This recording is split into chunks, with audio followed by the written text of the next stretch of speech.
apabila diawetkan mumia di zaman Mesir tua, Firaun zaman dahulu diawet dari kapur barus, yang mana kapur barus ini terbukti hanya didapati daripada alam layu.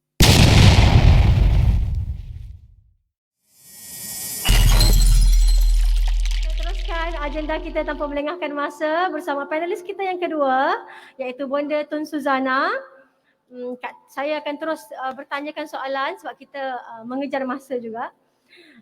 Jadi pada Bonda Tun, bila kita menyebut tentang kebangkitan bangsa, tidak kita sebagai wanita bertanya posisi dan peranan kita dalam memangkin kebangkitan bangsa. Suka untuk Kak Teh memetik panduan Cinta Watan ke-20 dalam buku panduan Cinta Watan yang berbunyi, masa depan negara berada pada tangan wanita.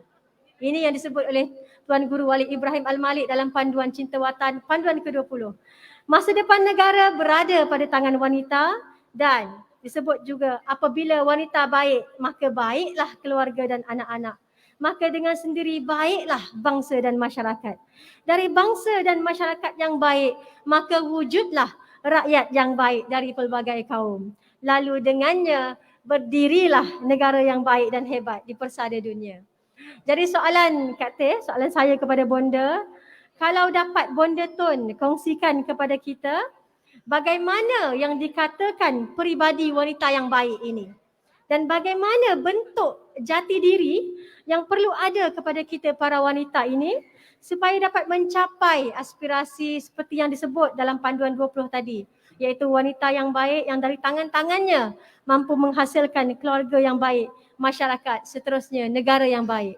Dipersilakan Bonda Tun Suzana. Izinkan saya mulakan pembentangan saya dengan memetik daripada kitab Mukadimah daripada seorang tokoh yang tersohor, iaitu Ibn Khaldun, yang mana beliau lebih kurang mengatakan di dalam kitabnya, untuk menjadi sebuah bangsa yang kuat dan berjaya, suatu bangsa itu perlu membangunkan tamadun dan peradaban mengikut acuannya sendiri, berasaskan keupayaan, kekuatan serta kearifan lokalnya sendiri. Saya ulang ya. Untuk menjadi sebuah bangsa yang kuat dan berjaya, suatu bangsa itu perlu membangunkan tamadun dan peradaban mengikut acuannya sendiri, berasaskan keupayaan, kekuatan serta kearifan lokalnya sendiri. Ini adalah suatu kenyataan yang sangat signifikan bagi saya, dan ia berkait dengan tema yang dibawa, yang ini berkaitan dengan cinta watan. Jadi selanjutnya saya ingin berkongsi kepada para hadirin yang dimuliakan Allah SWT sekalian, apakah sebenarnya acuan watan kita. Kita soroti sejarah alam Melayu. Bila saya sebut alam Melayu ni, maknanya ia meliputi negara-negara jiran seperti Indonesia, Singapura, selatan Thailand, selatan Filipina, Brunei. Dan pada hari ini dikatakan umat Islam menduduki negara-negara yang pernah disebut sebagai alam Melayu adalah seramai 350 juta yang kita berkongsi warisan dan peradaban yang sama. Jadi apakah acuan watan kita? Fenomena alam kita. Kita mulakan dengan fenomena alam kita, lautan kita, gunung ganang kita, sungai kita, iklim kita. Iklim kita yang tidak panas dan tidak sejuk. Ada pengkaji mengatakan bahawasanya iklim boleh mempengaruhi tabiat sebuah bangsa. Karakter bangsa yang sifatnya sederhana adalah antaranya disebabkan iklim. Maknanya ya, bangsa kita yang disebut sebagai bangsa yang karakter sederhana adalah kemungkinannya disebabkan faktor iklim. Kita juga, antara acuan watan kita juga adalah hasil sumber alam. Kita mempunyai sumber alam yang tidak sama dengan orang Cina ataupun orang India ataupun orang Arab, orang Afrika dan Eropah. Ya, nenek moyang kita belajar dari alam, hidup harmoni dengan alam, hatta nenek moyang kita juga dikatakan hidup harmoni dengan alam dari berbagai dimensi. Sehingga muncullah ilmu-ilmu dan amalan-amalan mistik. Di dalam pepatah nenek moyang kita ada disebut sebagai alam terkembang menjadi guru. Dan umur bangsa kita, ini salah satu daripada faktor acuan watan kita, yang mana umur bangsa kita telah mencapai ribuan tahun bermula dari zaman Nabi-Nabi. Bangsa ini telah melalui pelbagai pengalaman, liku-liku dan cabaran sehingga pernah menjadi bangsa yang matang dan bertamadun.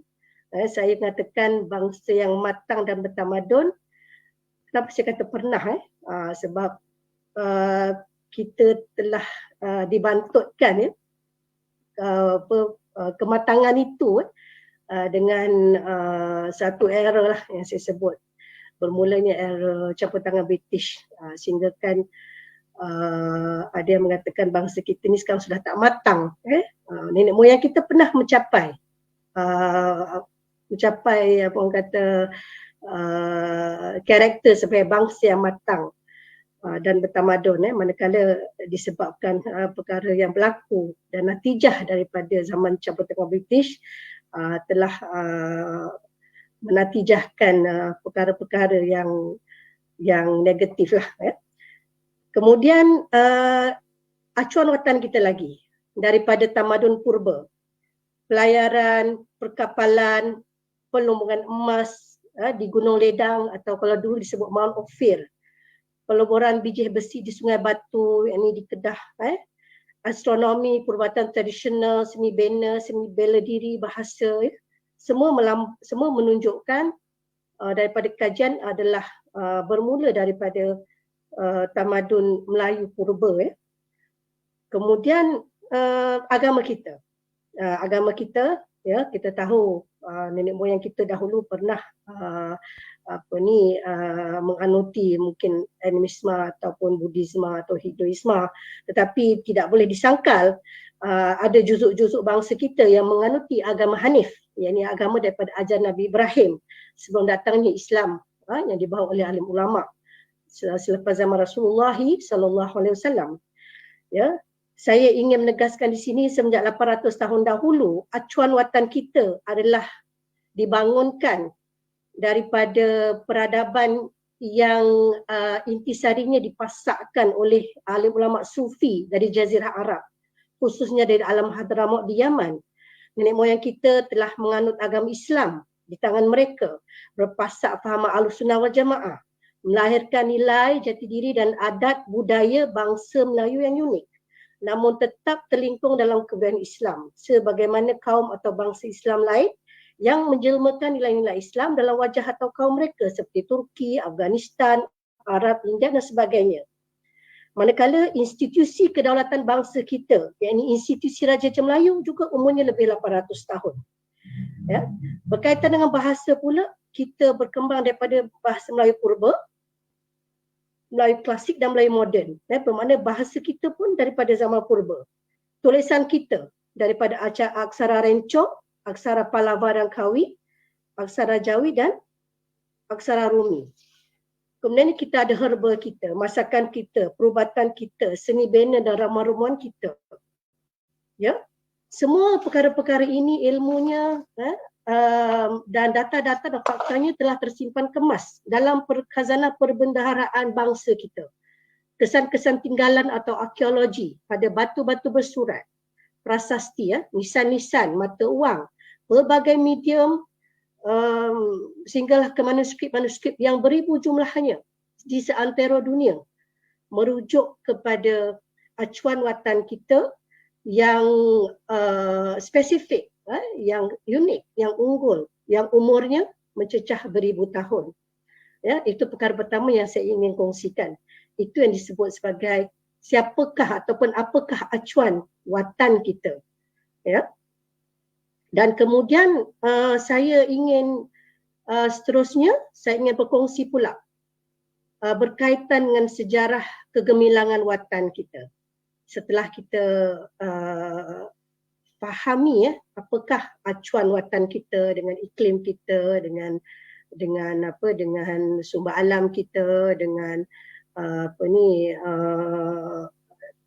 nature bangsa kita sebagai bangsa pelayar, bangsa pedagang, bangsa yang kalau kita kaji adalah bangsa yang mencipta dan inovasi tamadun dan berbagai lagi yang unik dan tersendiri untuk bangsa kita berbanding dengan bangsa-bangsa lain. Kemudiannya saya ingin berkongsi juga berkaitan dengan sejarah kegemilangan watan kita. Seperti yang saya sebut tadi, bangsa kita adalah bangsa pelayar ataupun nenek moyang kita adalah bangsa pelayar dan bangsa pedagang. Pedagang kita bukan baru, daripada zaman Firaun Mesir tua lagi. Ya, zaman apabila diawetkan mumia di zaman Mesir tua, Firaun zaman dahulu diawet dari kapur barus, yang mana kapur barus ini terbukti hanya didapati daripada alam Melayu. Bermakna kita telah berdagang dan dikenali semenjak beribu-ribu tahun. Manakala peta Ptolemy, ahli matematik dan astronomi Yunani abad kedua telah melakarkan peta alam Melayu. Maknanya janganlah kita kata kita ni baru, maknanya hatta peta pada tanah air kita dan alam Melayu telah pun ada pada abad kedua lagi. Istilah ataupun nama Mount Ophir, Sundaland, Malayat Vipa, Melayu Kolon yang terkandung dalam kitab-kitab lama Mesir, Eropah, Yahudi, India adalah dikaitkan dengan dunia orang Melayu.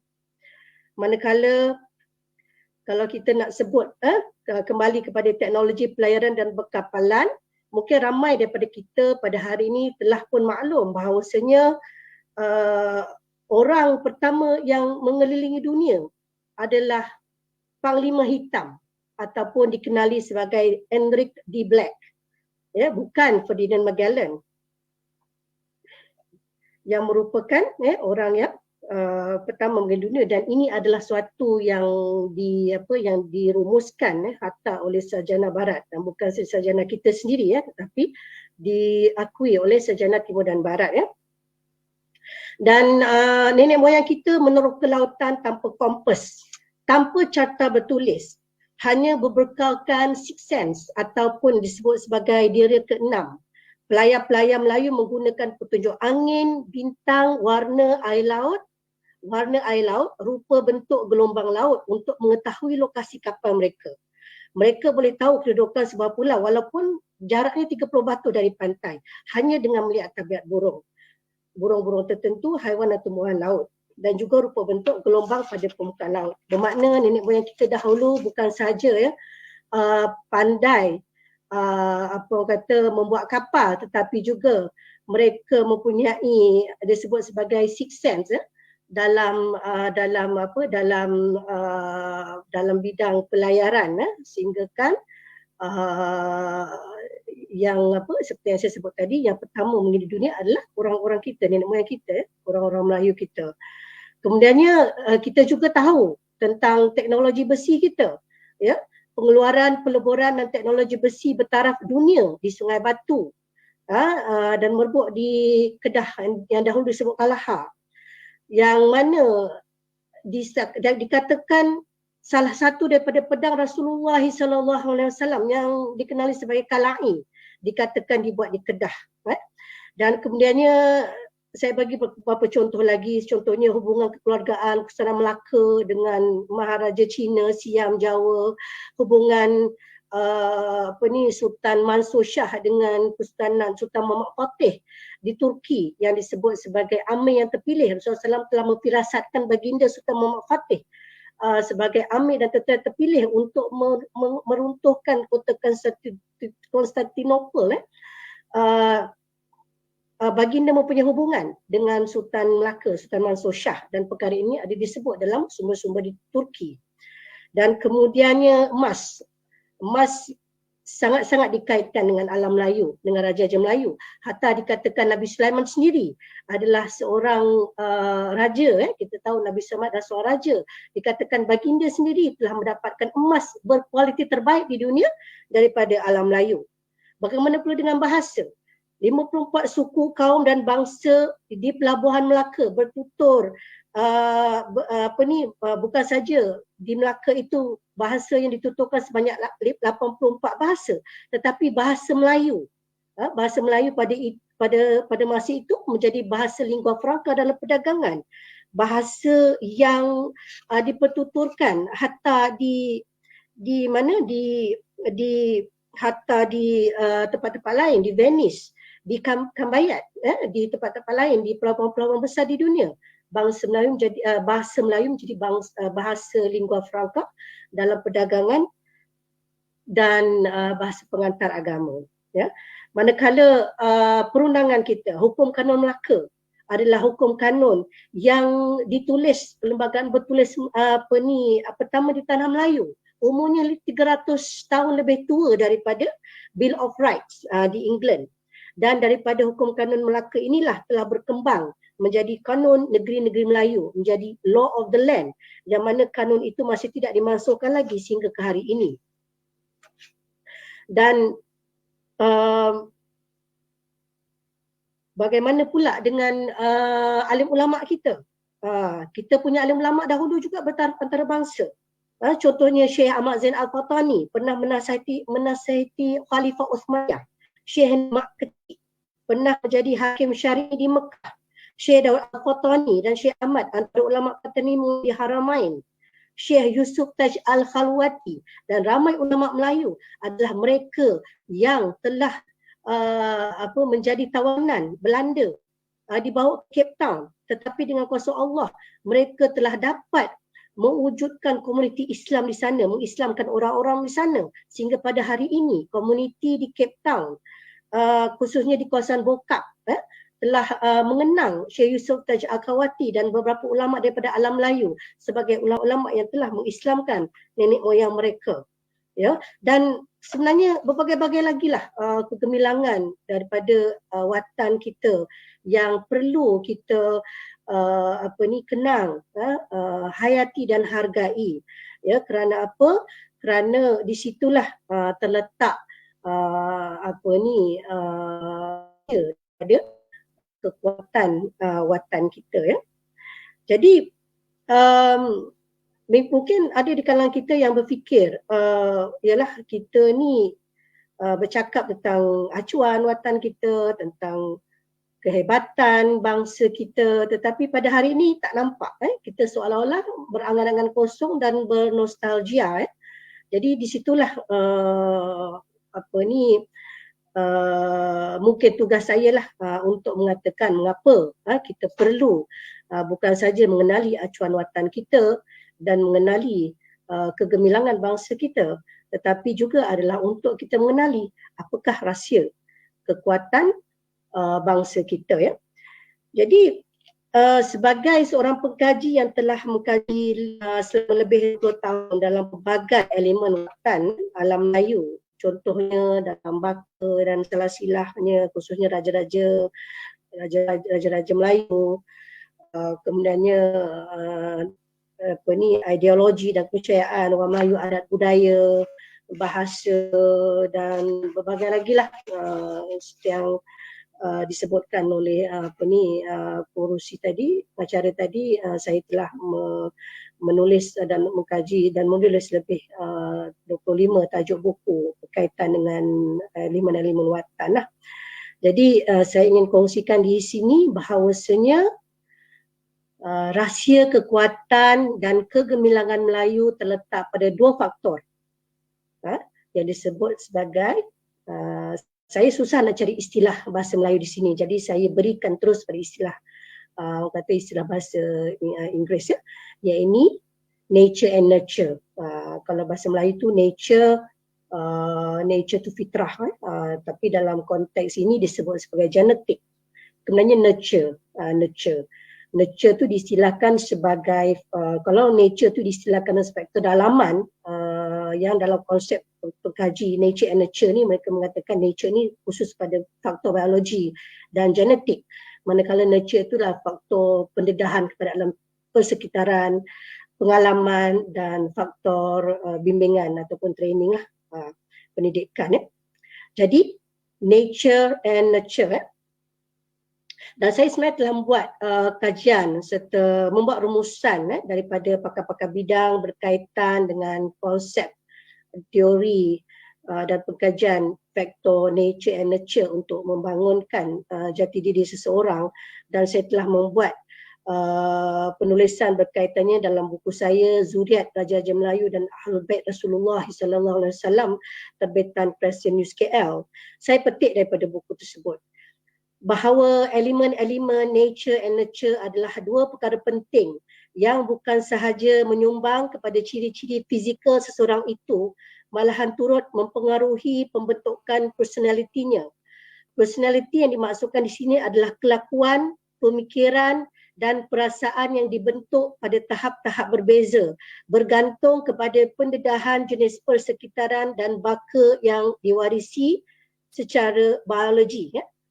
Elemen nature nurture adalah dua perkara penting yang bukan saja menyumbang pada ciri fizikal, malahan mempengaruhi personality, iaitu kelakuan, pemikiran dan perasaan. Saya petik lagi, terkait elemen nature, kemajuan sains, genetik dan teknologi telah mengupayakan manusia membuat analisis secara mendalam serta rumusan tentang ciri fizikal, mental dan psikologikal setiap orang. Antara rumusan terpenting adalah berikut. Menurut sains genetik, bahawa genetik manusia yang bertanggungjawab dalam membentuk ciri-ciri yang khusus terbagi kepada tiga. Pertama, genetik yang membentuk sifat-sifat fizikal.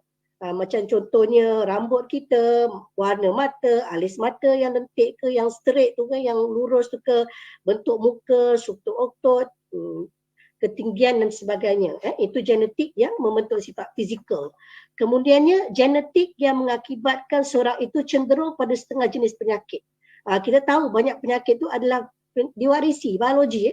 Contoh kanser, buah pinggang, jantung, darah tinggi. Kita kata kalau doktor selalu akan tanya, kalau kamu ni ada sakit darah tinggi, doktor akan tahu ni semua ni adalah sakit genetik. Jadi kita, kalau kita ada nenek moyang kita atau mak bapak kita yang mempunyai penyakit tersebut, maka kita diminta untuk lebih berjaga-jaga dalam lifestyle kita dan kehidupan kita. Tetapi yang saya nak kongsikannya adalah perkara ketiga, yang sebenarnya saya ingat ramai yang tidak tahu. Ketiga adalah genetik yang membentuk ciri perwatakan atau sifat kelakuan seseorang. Contoh baka, kelakuan dan personality adalah kepintaran, sifat pemalu, antisosial, peramah, tenang, mudah tertekan, disiplin, bakat seni, bakat kepimpinan, kecenderungan jiwa, moral, agama serta banyak lagi. Bermakna kesimpulan yang dibuat dalam kajian genetik yang membentuk ciri perwatakan dan kelakuan seorang dirumuskan seperti berikut. Bahawa hampir kesemua ciri kelakuan manusia menunjukkan wujudnya pengaruh baka yang bertahap sederhana sehingga ke peringkat tinggi, malahan lebih tinggi daripada pengaruhnya terhadap kecenderungan manusia untuk menimpa setengah jenis penyakit fizikal. Manakala kebanyakan baka adalah bersifat baka keras, iaitu hard inheritance, suatu istilah yang merujuk kepada genetik manusia yang tetap tidak berubah walaupun terdedah kepada berbagai tindak tanduk atau persekitaran ibu bapa semasa hayat mereka. Hanya boleh ditekan atau dikawal dengan faktor nurture, iaitu persekitaran, pengalaman dan bimbingan. Bermakna apa yang saya ingin tekankan di sini adalah faktor nature itu sebenarnya adalah suatu faktor yang ataupun faktor genetik yang boleh membentuk ciri perwatakan atau sifat kelakuan seseorang, dan ianya mempunyai pengaruh yang sangat kuat, malahan lebih kuat daripada genetik yang membawa kepada penyakit ataupun membawa kepada fizikal, ataupun mungkin kalaupun tidak lebih kuat pengaruhnya, mungkin sama. Jadi mengapa saya ceritakan ataupun saya kongsikan faktor genetik ini adalah kerana pengkajian oleh ahli-ahli sejarah dan pengkaji kita mendapati bahawasanya bangsa kita ini ada berkait dengan daripada segi genetik dengan bangsa-bangsa besar dunia disebabkan oleh kedudukan dan lokasi Selat Melaka yang strategik hinggakan datang kepada kita berbagai-bagai bangsa daripada berbagai-bagai tamadun besar. Dan khususnya ini 3 yang didapati daripada pengkajian manuskrip kita, yakni baka Nabi Ibrahim alaihissalam, baka Nabi Sulaiman alaihissalam dan baka Rasulullah sallallahu alaihi wasallam. Ya, 3 baka ini memang pengkaji kita telah mendapati juzuk-juzuk Melayu ada mempunyai baka daripada 3 nabi ini, nabi dan rasul dan jadi bila kita fikir betapa hebatnya nenek moyang kita, bangsa meneroka lautan, bangsa mencipta inovasi dan tamadun, bangsa membina peradaban, bangsa yang menegakkan kerajaan-kerajaan, tidak hairan jika ini berlaku kerana dalam buku terbaru saya dari Madinah dari Mekah ke Nusantara, pencetus jati diri emas, pencetus kegemilangan Melayu, memang saya telah buat rumusan bahawasanya tamadun dan tamadun awal manusia sebenarnya adalah daripada nabi-nabi. Jadi kalau kita katalah nenek moyang kita dulu daripada yang hebat mencipta inovasi dan tamadun dan peradaban adalah kerana daripada baka 3 nabi ini, maka inilah satu yang tidak menghairankan dan ia adalah satu yang bersifat dormant, hard inheritance yang boleh diupayakan dengan strategi yang betul. Dan apakah strateginya? Kita kembali kepada faktor yang kedua, yakni faktor nurture. Tadi saya katakan faktor nature and nurture. Dan apakah pula faktor nurture-nya? Faktor nurture itu adalah apabila alam Melayu diislamkan oleh alim ulama sufi khususnya, yang mana diketahui kebanyakan mereka adalah daripada keturunan Rasulullah sallallahu alaihi wasallam.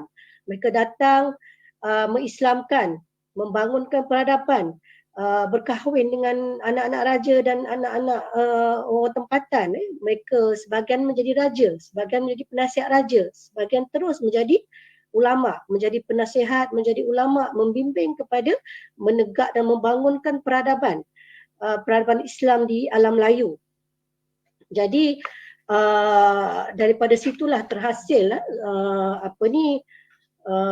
bangsa kita, bangsa Melayu yang berperadaban dengan peradaban Islam yang diterjemahkan di dalam berbagai-bagai aspek kehidupan, daripada ketatanegaraan kita, daripada aspek budi budaya, daripada aspek ekonomi sendiri, daripada kesusasteraan, berbagai-bagai lagi lah orang kata bimbingan yang kita dapat daripada alim ulama yang asal itu, yang awal, sehingga akhirnya telah menatijahkan bangsa Melayu mencapai bukan saja ketamadunan gemilang tetapi peradaban yang gemilang.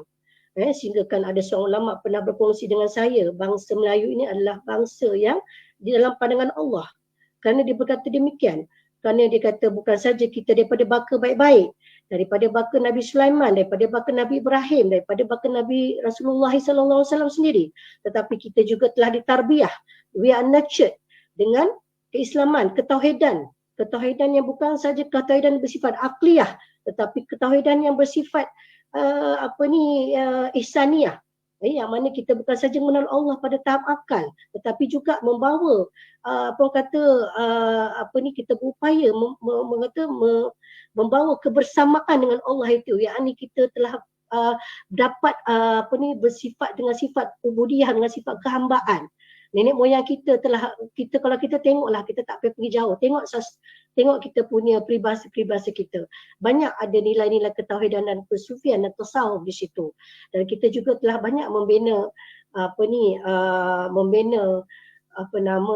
image sebagai dan jati diri sebagai bangsa yang berperadaban dengan peradaban Islam yang baik. Cuma kita tidak dapat meneruskan proses tersebut dengan baik kerana telah dibantutkan dengan kedatangan British yang mengenalkan sistem sekular.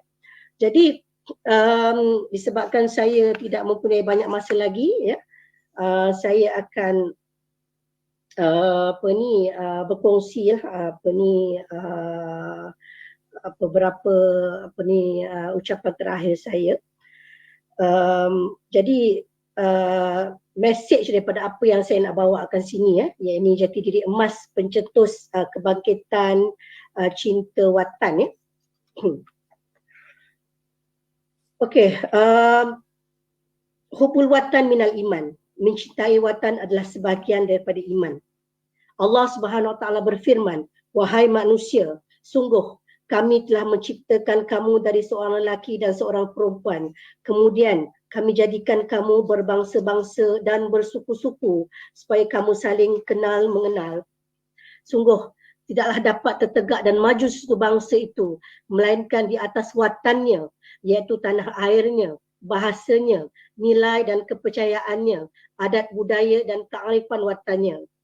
Kesedaran ketuhanan, penghayatan kepada tauhid ihsan, akhlak nubuwah, kedaulatan wilayah tanah air dan kepesatan perkembangan ilmu dengan wujudnya beribu-ribu manuskrip Melayu dalam pelbagai bidang yang telah berhasil membangunkan kegemilangan ketamadunan dan peradaban bangsa dan watan sudah semestinya mampu menumbuhkan kecintaan. Di sinilah tanah nenek moyang kita semenjak beribu tahun dahulu dirangkul oleh sumber alam yang hidup, kaya dengan penuh fenomena, mendidik nenek moyang kita untuk bersikap alamiah, mesra alam serta menghormati alam, bijak berinteraksi dengan irama alam yang statik dan dinamik, meneroka tanah, membangun kampung demi kampung, tumbuh membesar menjadi kerajaan demi kerajaan, berkembang maju makmur, mencipta pelbagai inovasi dalam pelbagai bidang ilmu, ketatanegaraan, perundangan, ekonomi, pendidikan, pertahanan, adat budaya, namun tetap berpaksi pada nilai tauhid dan ihsan dengan idealisme patuh syariat. Nenek moyang kita juga berhasil mengusir penjajah dan campur tangan asing dengan air mata bercampur keringat, malahan dengan darah dan pengorbanan. Mencintai watan adalah satu bentuk iman, merujuk kesyukuran kita kepada Allah Subhanahu Wa Taala yang telah mengurniakan nikmat dilahirkan dalam sebuah watan yang bernama tanah Melayu atau pada hari ini disebut sebagai Malaysia, yang berjati diri emas daripada faktor nature and nurture ataupun genetik dan bimbingan hatta daripada genetik semula-mula makhluk, yakni Rasulullah SAW. Ditambah dengan faktor tadi tu faktor nature, ditambah dengan faktor nurture, iaitu pendedahan kepada alam sekitar yang luas dan sebagai bangsa yang matang, yang berinteraksi dengan bangsa-bangsa dan budaya-budaya daripada tamadun-tamadun besar dunia, dan mendapat bimbingan terbaik dari alim ulama sufi dari baka Rasulullah SAW sendiri semenjak zaman berzaman. Identiti dan jati diri emas dari faktor nature and nurture tadi merupakan bahagian daripada nikmat-nikmat Allah Subhanahu Wa Taala ke atas bangsa dan watan Melayu ini yang bukan sahaja wajib disyukuri, malahan perlu dilestari, diperkasa serta dipertahankan, khususnya dalam realiti pelbagai politik. Inilah yang dimaksudkan sebagai jati diri emas pencetus kebangkitan cinta watan, sehingga kita sebagai generasi penerus pada hari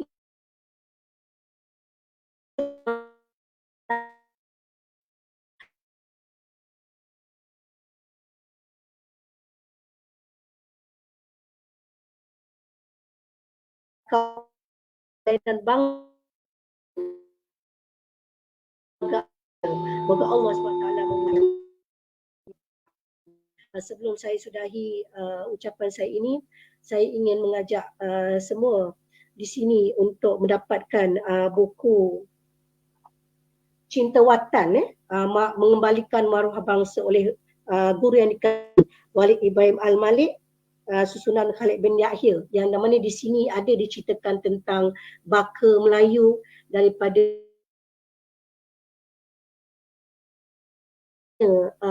apakah natijah dan iktibar yang boleh diambil daripada keistimewaan ini. Dan akhir kalam saya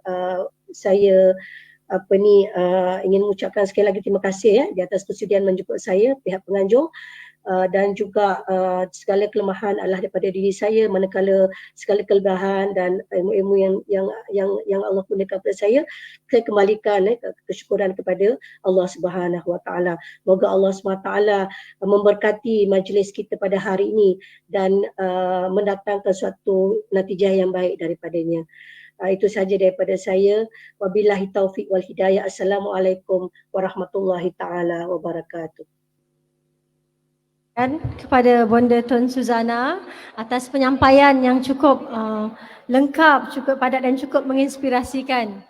Ya, tadi Bonda menyebut tentang hebatnya bangsa Melayu kita ini, antaranya ada kepakaran kita dalam bidang perkapalan, kepakaran kita dalam bidang pertukangan besi di Sungai Batu. Dan siapa sangka, yang mungkin ramai yang belum mengetahui, tadi Bonda kongsikan orang pertama yang selama ni kita dicanang-canangkan, orang pertama yang berlayar mengelilingi dunia bukan Ferdinand Magellan seperti yang kita selalu dengar, tapi bahkan anak Melayu Henry K. di Malacca ataupun kita panggil Panglima Si Hitam. Satu pendedahan betapa hebatnya bangsa kita. Bahkan tertampar juga diri kita bila Bonda sebut bangsa Melayu pernah menjadi bangsa yang matang dan bertamadun. Jadi kita harapkan semoga dengan jati diri emas yang Bonda kongsikan tadi, iaitu jati diri bangsa yang ada nilai ketauhidan, beradab dengan adab-adab Islam dan penuh dengan keilmuan dan kepakaran, kita dapat bangkit kembali menjadi bangsa yang matang dan bertamadun seperti yang Bonda sebutkan tadi. InsyaAllah. Amin.